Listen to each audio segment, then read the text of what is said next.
Halo guys. Balik lagi di konten kedua ya. Konten kedua kita.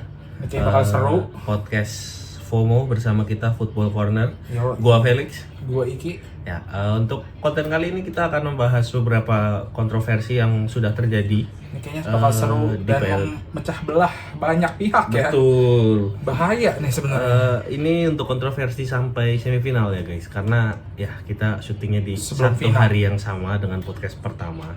Jadi kita akan, jadi ya nanti apabila di match final atau match perebutan juara ketiga ini akan ada kontroversi, ya kita akan bahas di video lainnya.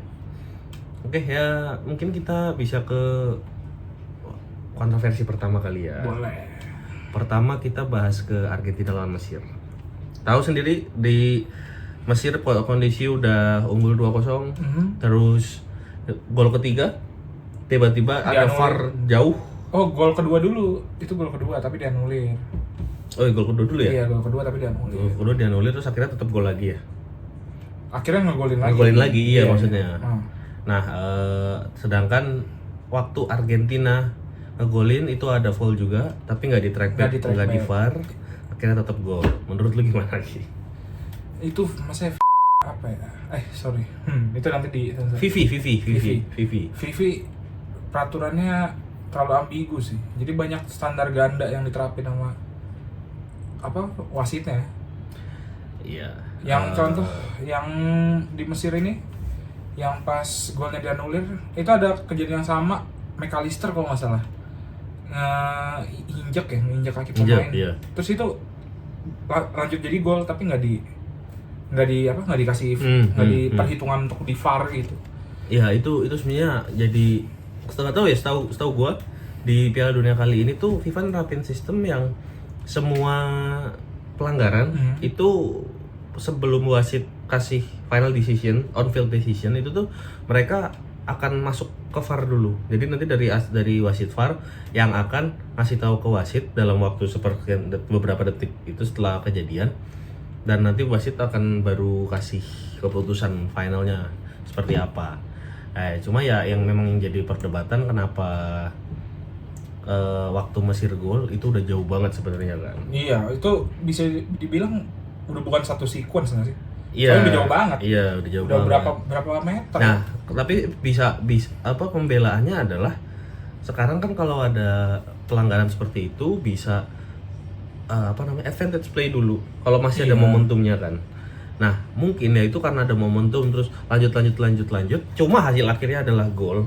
Makanya di VAR. Nah, kebalikannya. Kenapa pas Argentina yang lakuin itu nggak ada tindakan. Itu doang sih. Kalau yang Argentina jujur gue ada lupa videonya ya. Cuma kalau pelanggarannya Mesir, menurut gue itu posisi bola lagi di dalam kekuasaannya Licha. Iya. Lagi di Licha terus dari belakang pemain Mesirnya kan. Iya. Dari yang samping sih, dari belakang terus ke samping. Nah ya cuma McAllister itu. Gue juga nggak ngerti sih sebenarnya. Cuman kayak disayangkan aja sih. Itu benar-benar lumayan disayangkan sih, soalnya ya harusnya bisa jauh lebih seru sebenarnya pertandingan. Iya. Ya. Apalagi kalau walaupun itu sudah seru ya comeback ya. Apalagi kalau misalnya Mesir 3 gol. 3 gol Itu beda banget sih. Iya, bakal beda sih. banget. Pertandingan alurnya bakal beda. Cuma ya udah gimana. Apalagi kan orang-orang Indo suka underdog story ya, contoh Haaland. Ya Mesir termasuk underdog story tapi ya lawannya bos terakhir ya gimana ya. Sama ya sebenarnya itu benar-benar game changing sih kalau misalnya ya pasti mentalnya Mesir juga ngedown itu, walaupun mereka misalnya tak 1 gol lagi nggak seoke kalau misalnya 3-0 kalau kata coach Jason ya you kill the game. Iya, kill the game. Udah kill the game. Even dengan Messi mungkin bisa, tapi mungkin itu jadi faktor X ya hasilnya Messi beda. ya. Mungkin bisa sampai perpanjangan waktu, penalti bahkan kan. Iya. Ya cuman Iya, oke ya itu kontroversi, tapi ya menurut gue itu belum terlalu terlalu besar kontroversinya dibanding dengan yang akan kita sebutin nanti habis ini. Menurut gue itu paling besar sih jujur. Ya udah kita lanjut aja ke kedua. Tapi kok nama ini muncul terus ya? Yang kedua Argentina lagi, tapi Lawan yang Swiss. lawan Swiss. Jadi setelah lawan Mesir dia. Ya. Itu awalnya mendukung kartu merah untuk Fernando Paredes. Tapi karena setelah di VAR, tapi emang diving sih menurut gue itu. Emang diving, jadi layak dibatalin lah. Ya tapi gimana ya, mungkin banyak yang anggapnya udah ngeluarin kartu nih, kok masih bisa di cancel. Ya walaupun juga sebenarnya ada aja. Kan itu peraturan VAR yang baru nggak sih? Iya itu makanya sekarang VAR tuh bisa ngambil ikut andil di dalam semua keputusan wasit. Kalau sebelumnya kan VAR itu cuma bisa kartu merah, penalti. Iya kalau nggak salah cuma 2 itu, handball mungkin. Nah tapi kalau sekarang tuh kayak dari tendangan sudut, lemparan ke dalam, itu juga bisa. VAR bisa sangat intervensi. Nah menurut gua kurang setuju sama hal itu. Soalnya kenapa? Bola itu yang seru adalah ya hal-hal seperti itunya. Salah satunya ya human error-nya yang bikin ada bumbunya lah. Jadi bumbu di bola itu salah satunya juga human error ya, walaupun itu ya nggak bener ya, bukan nggak bener lah, bisa dibilang nggak bener.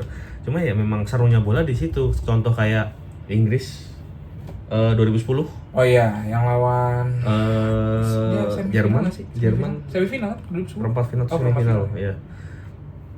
Atau 16 besar malah ya kayaknya ya. Kayaknya itu udah masuk gawang tapi ternyata malah nggak disahin ya. Terus ya sampai sekarang hand of God Diego Armando Maradona kan juga masih sangat di itu tuh sangat masih dibahas terus kayak gitu sih. Ya semoga bisa ditinjau ulang lagi aja. Semoga lebih lebih konsisten nerapin keputusan dari wasitnya itu, kayak terlalu banyak standar ganda sih. Iya, terlalu bisa diintervensi wasit. Kalau bisa sangat-sangat bisa diintervensi kayak gitu ya mending sekalian wasitnya VAR aja. Dan yang bikin itu tuh wasitnya kelihatannya memihak satu tim doang.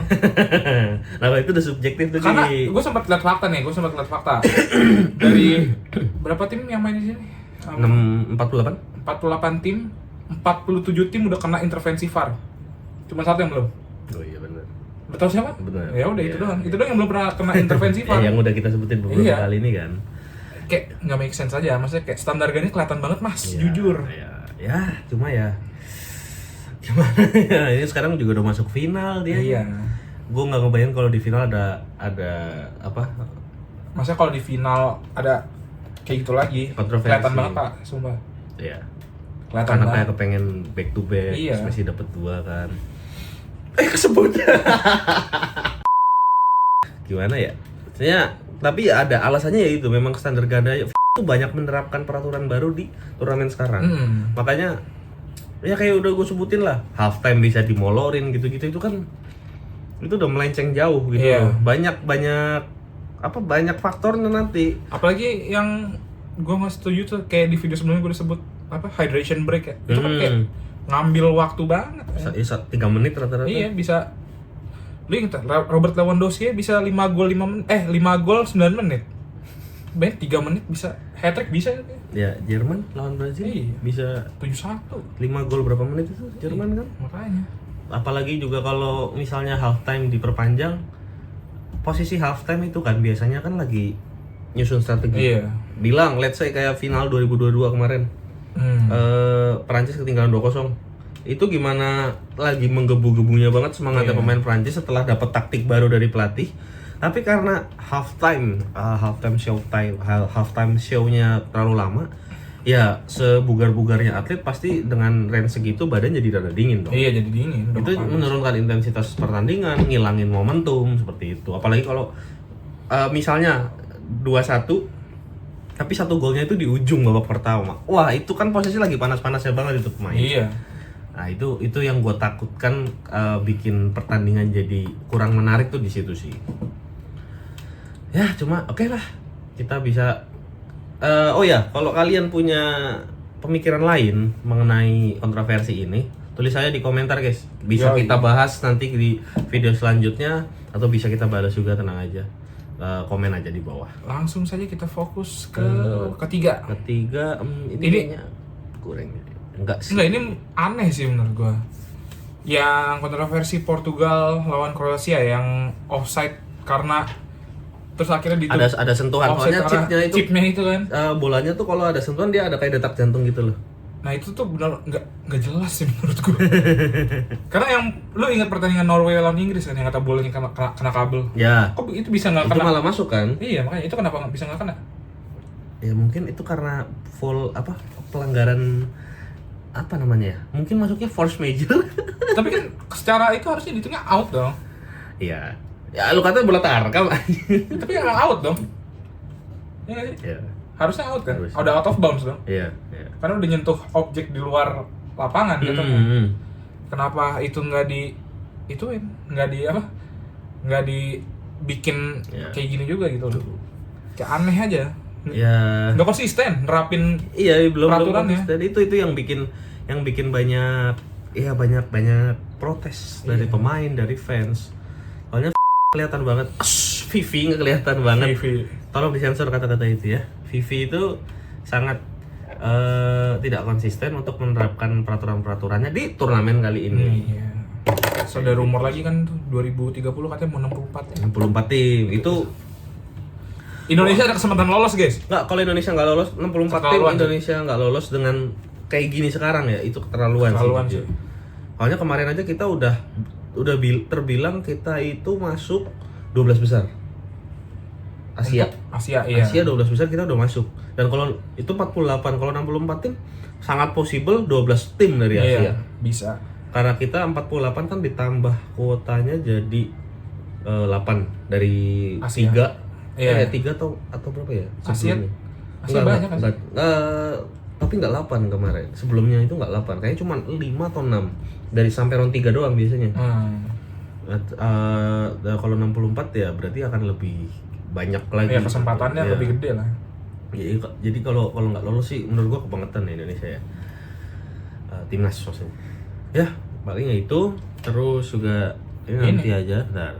Ini tuh kalau ini kan kita udah bahas Argentina banyak diuntungkan. Iya, banyak diuntungkan. Banyak diuntungkan dari yang lu bilang 48 tim, 47-nya udah kena VAR, Argentina belum. Belum ya. Cuma ya dari Vivi pasti bantah, mana mungkin sih ngaku. Tapi kelihatan banget, Mas. Ya tapi mana mungkin ngaku sih. Iya. Resminya tuh terus juga dari Vivi dari Infantino. Infantinonya sendiri juga ada desas-desus kayak politik sama Trump. Sama yang gue bingung tuh itu yang baru-baru ini pemain Argen kan yang ngibarin apa spanduk Oh, Las Malvinas. Malvinas itu Iya, ya. punya Argentina katanya. Kok bisa nggak dihukum?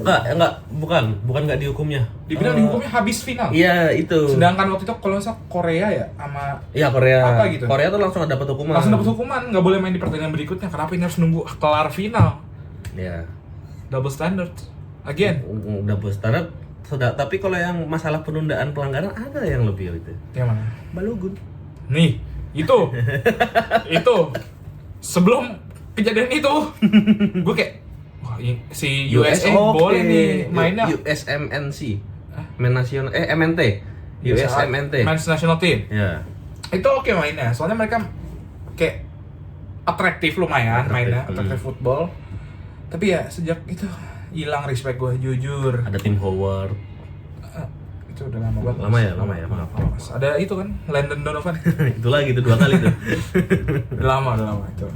Ya, itu yang paling aneh itu sih, karena banyak kartu merah yang udah kayak Almiron Ya. Almiron terus ya let's say ini gue nggak sama sebelum kita lanjut gue pengen bilang sebenarnya Dodo awal mulai babak grup nggak boleh main nggak sih, kan dia kena kartu merah ya dilangin iya itu kan.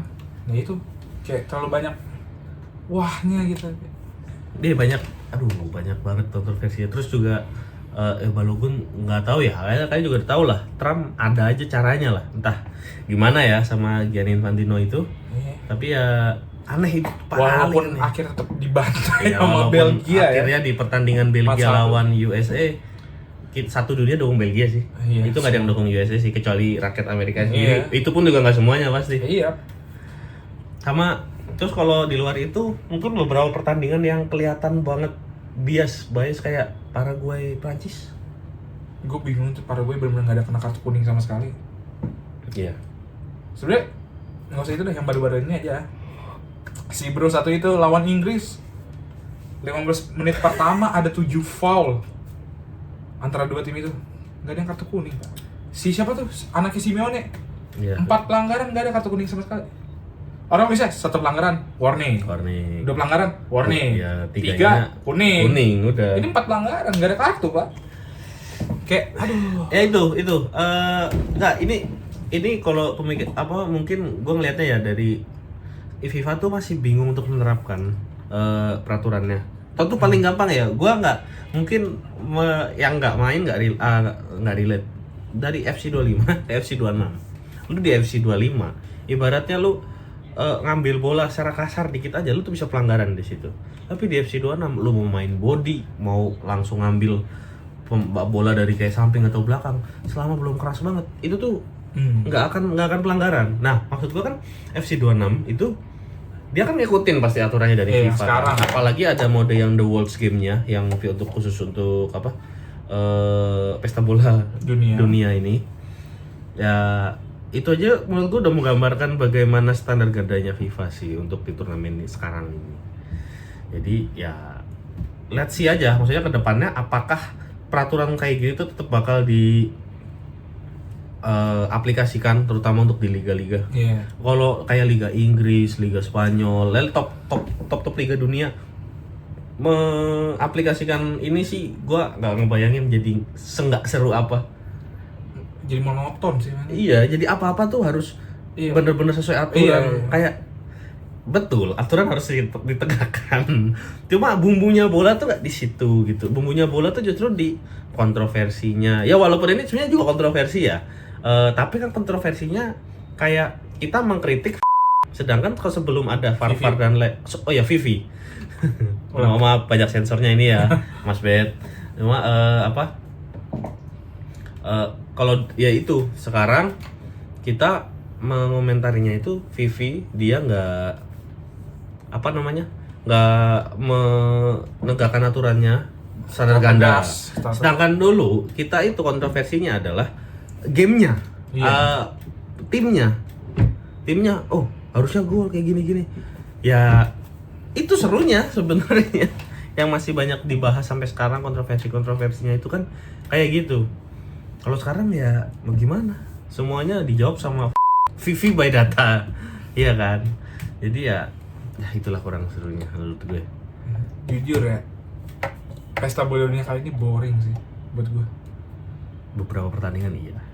Bukan masalah itunya juga, kayak karena terlalu banyak kontroversi ini kayak apaan sih gitu, kayak gitulah pokoknya dibanding sama yang 2022, 18, 14 kayak we still enjoy the game. Kalau ini kayak terlalu banyak hal yang bikin bukan lost feeling sih jatuhnya, kayak lost excitement aja gitu, kayak sama aja sih. Bola udah terlalu banyak ininya sekarang. Orang-orang pasti mikirnya gitu. Jadi banyak aturannya aja. Jadi benar-benar kaku banget sekarang. Lu nggak boleh gini, lu nggak boleh gitu. Ada VAR bisa dilihat ulang. Kayak what? Kayak ya cuma ya satu sisi zaman makin maju, teknologi makin maju ya, kalau nggak dimanfaatkan ya gimana juga ya. Gue nggak apa-apa teknologi maju. Yang penting yang bikin peraturan ini dan memanfaatkan teknologi ini ngerti cara negakinnya tuh jelas. Atau dikasih benar-benar dikasih kayak porsinya, mereka bisa intervensi sampai mana. Sebenarnya yang kemarin kayak VAR, terus VAR cuma bisa di kartu merah, terus penalti gitu-gitu itu udah oke sebenarnya. Coba terus ada lagi kayak aturan, kalau lu denger ada aturan offside yang seluruh badan baru offside. Iya. Itu juga gimana ya? Bahkan tangan aja yang nggak bisa aktif main di bola tuh bisa offside. Ini mana sininya? Lengan bawah. Ya jadi lucu aja, maksudnya kalau dengan kayak gitu seluruh badan harus lewat dulu, ya player yang larinya kencang udah ketahuan bakal jadi meta gitu. Iya, kayak udah. Ya udah Mbappe. Prancis semuanya. Prancis. Dembele, Doué, Mbappe, Olise, Cherki, Barcola. Ya udah. Kalau MU Mbumo. Kalau kayak gitu Van de Ven taruh depan menang. Bener. Iya. Bener. Van de Ven udah nggak bisa jadi back. Terus backnya Sporting tuh siapa yang kenceng juga tuh? Ignacio, Bukan, ada Diomande. Usman Diomande. Itu juga pace-nya lumayan. Taruh depan aja. Kubarsi ya. Haaland nggak mungkin offside. Iya. Lah, sekarang aja dia biar nggak offside apa? Gendong pemain, gendong pemain Brasil ada yang lompat ke gendong. Gimana lu bisa offside? Ya, cuma ya kalau kontroversi kurang lebih itu sih, guys. Kita lihat aja nanti di final apakah ada keputusan-keputusan yang Iya. bikin kontroversi lagi apa enggak. Kalau ada kontroversi lagi sih, ya nanti kita bikin video lagi. Nah, ngomong-ngomong di final nih berpengaruh sama topik kita berikutnya, Li. Tuh, Karena menurut gua yang nanti menang di final ada kesempatan menang Ballon d'Or. pemainnya ya. Pemainnya Pemainnya ada kesempatan untuk menang Ballon Ballon d'Or. d'Or. Kita coba lihat untuk kontroversinya kurang lebih yang sekarang sedang berjalan ya. Ada satu kayak Lionel Messi akan menang lagi. Di situ gua nggak setuju. Kenapa tuh? Karena Ballon d'Or ini menurut gua udah nggak jelas lu menangnya tuh harus dengan fulfill kategori apa aja. Contoh, kan yang gue baca ya, Ballon d'Or tuh harus punya 3 Ballon d'Or. kategori. Ballon d'Or. Ballon d'Or. Ballon d'Or. Dor. Dior. Bahasanya bacanya itu Ballon d'Or. Ballon d'Or. Kan ada ini. Nah, bacanya Ballon d'Or. Coba kita cari di HP. Ya, komen aja guys di bawah guys. Iya, Ballon d'Or apa Ballon d'Or? Tim Ballon d'Or apa Ballon d'Or? Gue lupa tadi. Itu kata Ferry Irwandi itu Ballon d'Or, nggak ada Dior. Ferry Irwandi kan.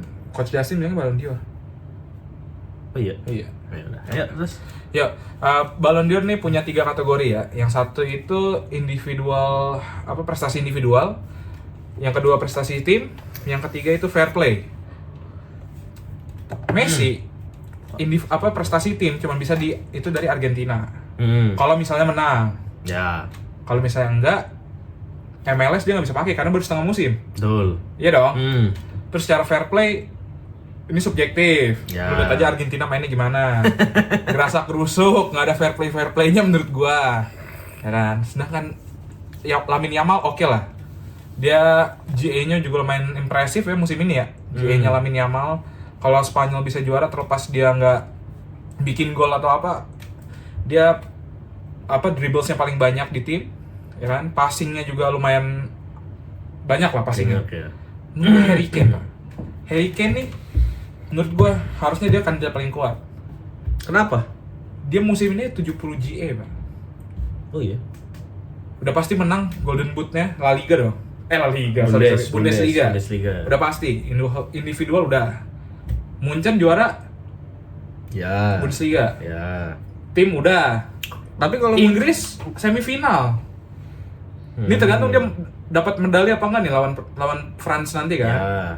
Oke, timnya. Fair play, dia nggak pernah bikin kontroversi apa-apa. Main sportif, Harry Kane. Nah. Menurut gua, dia udah memenuhi 3 kategori ini, Pak. Kalau emang Messi, kalau emang Ballon d'Or dimenangkan dengan Piala Dunia aja, performa di Piala Dunia, kenapa 2010 Snyder nggak menang? Oke. Kenapa 2018 yang menang Modric bukan Siapa Mbappe? Ronaldo? 2018. Iya, 18 kan Mbappe. Piala Dunia. Piala Dunia dong, nggak juara kan? Yang menang Modric. Tapi sedangkan Modric juara 2 di klub Madrid, Ronaldo top skor. Champions League top skor. Oke. Karena gini, kalau menurut gue ya, Ballon d'Or tuh nggak akan bisa objektif sampai kapanpun. Satu itu, kenapa? Karena bukan sampai kapanpun, selama sistemnya masih voting. Iya, jelas itu.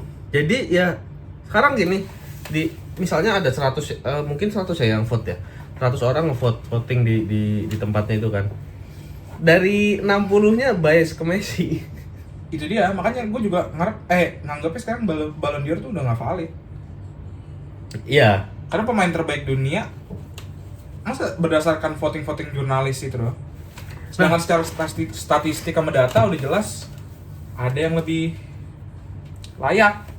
Ya. Tapi soalnya kan semuanya kayak dari Puskas Award juga kan voting.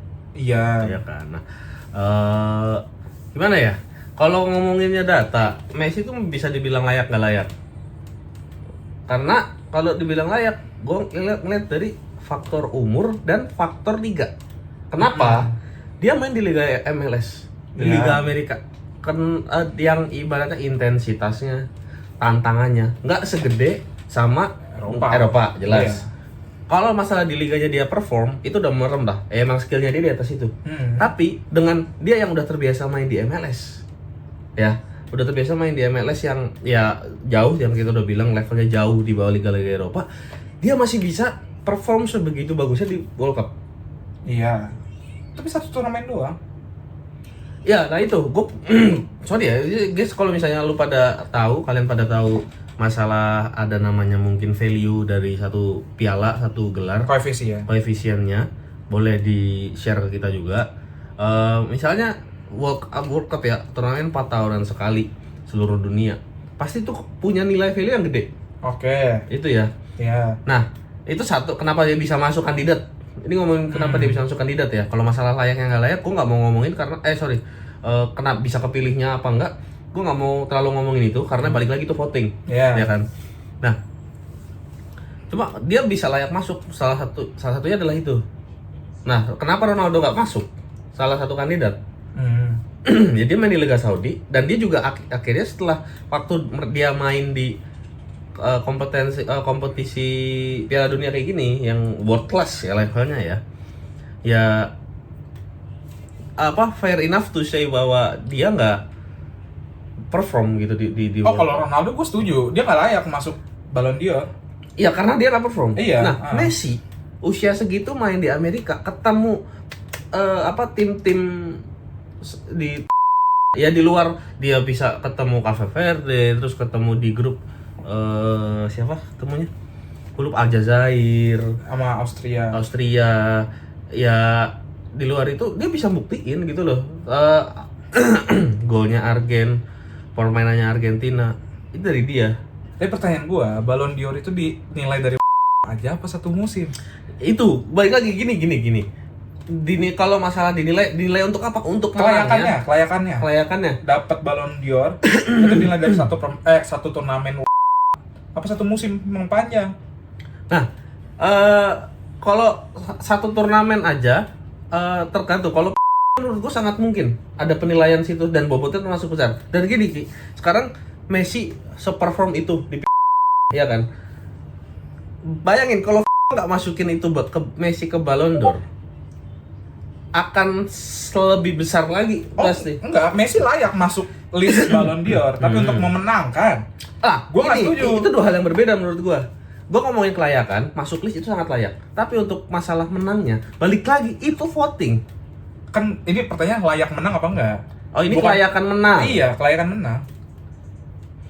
Kalau masalah layak menang, ini jujur ya. Kalau ngomonginnya dari performa di MLS, ya nggak bisa dibandingin ya. Iya, karena baru setengah musim MLS. Iya, baru setengah musim dan koefisien liganya jauh lah. Jauh.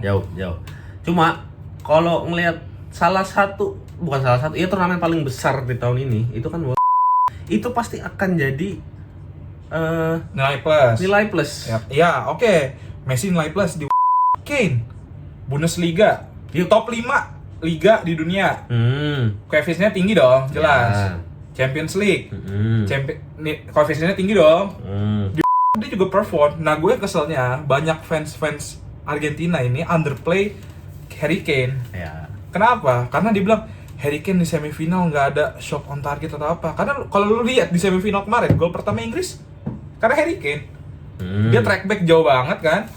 Terus akhirnya passing ke depan, gol. Ya. Nah, orang-orang tuh ngedownplay Harry Kane di semifinal atau di ini cuman karena dia di semifinal nggak itu. Padahal menurutku dari satu musim panjang ya, dia jauh lebih layak menang Ballon d'Or dibanding Messi. Ini kalau ngomongin layak menang, Harry Kane buat gue layak menang. Ya. Layak menang. Messi pun layak menang. Gue nggak bisa setuju. Kalau ngomongin kayak gitu, Messi pun layak menang. Karena ya dia, ini sebenarnya di luar teknis sepak bola juga ya. Dia itu juga walaupun gini, ngeliat dari sisi usia ya. Dari pengalamannya dia nggak perlu banyak gerak di lapangan. Tapi di mana timnya butuh dia ada. Buat mantulin bola, buat even bikin gol udah jelas asis. Tapi kan kategori lu dapat di nominasi ke Ballon d'Or itu harus lewatin 3 kategori yang tadi gue bilang. Personal achievement, team achievement, fair play. Ya. Personal achievement kalau misalnya Messi menang dia pasti dapat Golden Ball juga kan? Golden Boot sama Golden Ball, pemain terbaik liga apa? Timnya Argentina dapat best team kayaknya, karena juara juga. Ya, kalau juara. Cara fair play menurut gua enggak. Tapi di data Vivi bisa kebalik loh. Kenapa itu? Kenapa bisa? Karena nggak ada kartu. Karena nggak ada interupsi VAR, bisa dibilang mainnya fair play. Di data bisa berubah loh. Di data bisa berubah, tapi kita punya mata yang nonton. Iya, tapi dia bisa masuk pasti kalau kayak gitu. Karena sesuai data. Harry Kane nggak pernah dapat kartu. Oh ini ngomong fair play-nya ngomongin ini kan dari tim juga kan? Dari tim juga enggak, tapi emang personal kan waktu itu Vini kan nggak menang dinilainya karena dia kurang fair play. Ada personal juga ya. Iya ada personal. Ya kalau Harry Kane gue rasa nggak akan ada alasan kurang fair play sih. Iya kan. Kalau Vini itu udah obvious banget lah. Iya, kalau Vini emang gue setuju. Iya, Rodri emang layak menang di situ. Terus kayak Harry Kane tuh udah menuhin 3 ini dan accomplish lebih banyak di musim ini. Musim ini ya, gue konotasi musim ini. Kalau all time jelas Messi jauh. Tapi kalau di musim ini, Kane 70 GA pak. Messi paling tinggi GA di 2012 kalau nggak salah, 91 kan. Ini tertinggi kedua dalam sejarah sepak bola, 70 GA. Iya, layak banget. Harry Kane layak menang. Messi pun layak kalau gue masih nggak bisa defend kalau Messi itu layak. Justru gue rada tanda tanya sebenarnya kalau Yamal menang, iya. Justru kalau di Spanyol yang juara World Cup, gue lebih setuju Rodri menang. Iya. Karena Yamal nggak ngomong di Spanyol ya. Kalau di klub mungkin juga bisa. Cuma kalau di Spanyol, Yamal nggak akan bisa kayak gitu. Yamal nggak akan mau track back. Iya. Yamal nggak akan bisa punya stats yang bagus kayak dribble. Dia dribblenya berapa persen tinggi lah dia kan. Iya. Passingnya juga oke. Kalau nggak ada Rodri, kalau nggak ada si jenderalnya itu. Nah kalau masalah Rodri, kita juga bisa bilang dia di klub jelek. Man City lagi jelek banget musim ini. Karena habis cedera. Jadi kan nggak valid. Iya. Nah masalahnya dari semua ini. Nah kalau misalnya kita dukung Rodri, kalau lu bilang Rodri, lu lebih setuju Rodri dibanding Yamal, itu sama aja kasusnya tadi Harry Kane Messi. Rodri cuma perform di sini. Iya kan? Di Liga Inggris dia nggak perform musim ini. Sama aja dengan Messi MLS kita nggak bisa menilai. Iya. Kasusnya nggak bisa nilai ya karena tingkat koefisiensinya MLS itu jauh. Tapi kan kita bandingin tadi Rodri sama Yamal. Iya. Sama-sama nggak perform. Yamal nggak perform di Spain, Rodri nggak perform di. Iya. Gua ngomongin Rodrinya. Oke. Rodri sama Messi. Lu alasannya kan sama. Iya. Penampilannya di klub nggak bisa dinilai. Iya. Tapi di cemerlang. Kalau lu bilang kalau lu tadi pertama kan lu bilang Rodri itu lu lebih setuju Rodri yang menang daripada Yamal. Iya. Ya itu pertandingannya karena Yamal. Nah, kalau ini Messi dan Harry Kane-nya perform. Harry Kane udah menurut gua dia udah nge-cover 3 kategori yang gua bilang tadi. Secara personal achievement, menang Golden Boot, Bundesliga. UCL juga golnya nggak dikit kan, dia banyak. Trio dia Olise sama Luis Diaz kalau nggak salah udah 100 gol berapa gitu total. Secara tim achievement juga Munchen 2 trofi kalau nggak salah. Gue lupa dia menang di FB Pokal apa enggak, tapi Bundesliga udah pasti. Apa Super Cup dia menang ya? Nah antara dua itu, antara Franz Beckenbauer Super Cup atau di FB Pokal. Tapi yang jelas dia udah penuhin semuanya, fair play jelas. Dia juga tampil.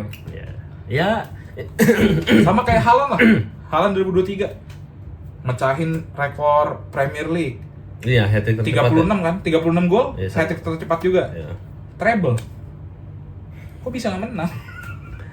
Ya, kalau ngomongin kayak gitu, ya gua setuju aja kalau Harry Kane yang menang nih ya. Misalnya Ballon d'Or nanti Harry Kane yang menang, gua setuju kok. Maksudnya dia sangat layak.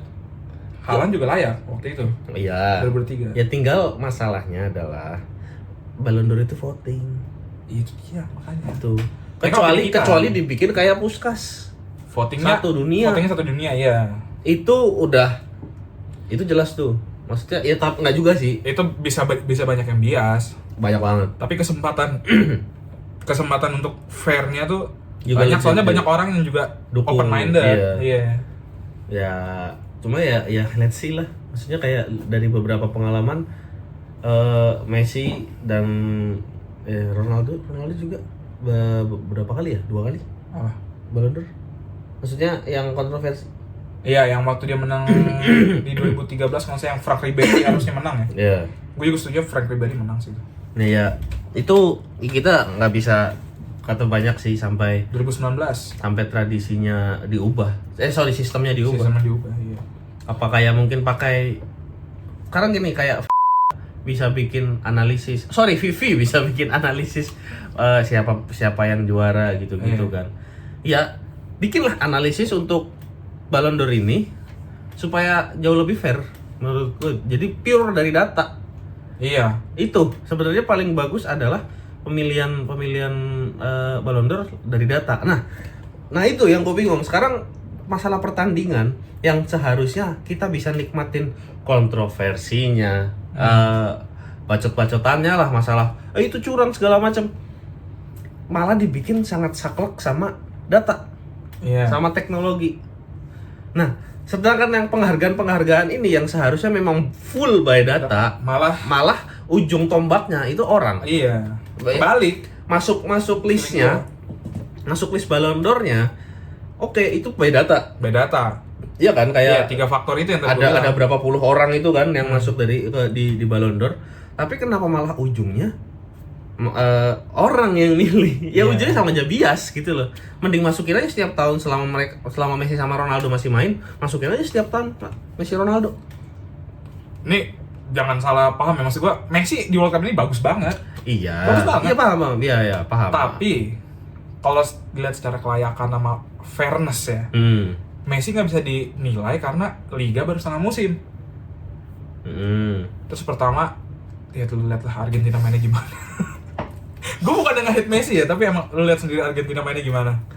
Gerasak gerusuk, ya gitulah. Ya, sedangkan Kane kasih Amerika Latin sih, kayak gitu timnya. Iya. Ya makanya. Cuma gue pesimis sih Harry Kane bisa menang Ballon d'Or by votingnya dia. Kalau by voting itu. Gue pesimis Harry Kane bisa menang. Mungkin yang menang akan ya antara Messi sama Rodri. Enggak, justru di Polymarket gue lihat ya. Itu Messi 46%. Dang. Si Yamal 43, Kane 30-an kalau nggak salah, 37 atau berapa.